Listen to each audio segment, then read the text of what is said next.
laki na ng okra ko.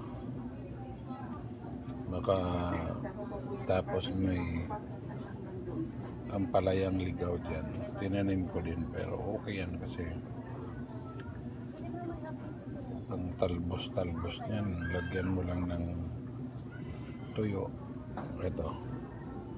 Tapos may tanglad ako dyan. Konti lang. Madami din po yung tanim na lansones. Yung yan lang po ay hindi na po okra.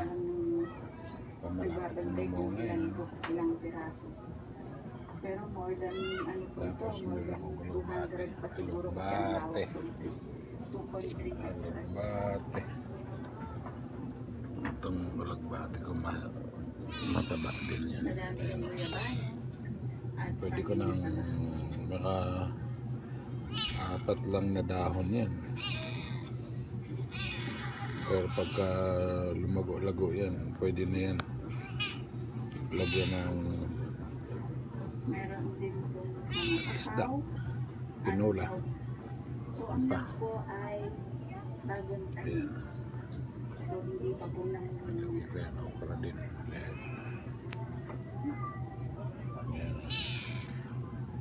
Tapos yan. Ito malapit na yan. Malapit na ang mga yan.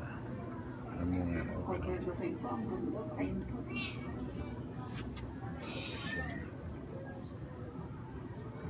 Dinidiligan ko umaga-umaga. Meron din po Hindi nagdidilig kasi umuulan. ilang piraso po po na makawagan. Yan, kita niyo yan. Kita niyo, no? Makulimlim. Wala daw bagyo pero hindi pwedeng So ayan, kasama pala mamasyal sa lugar na pwede mong puntahan.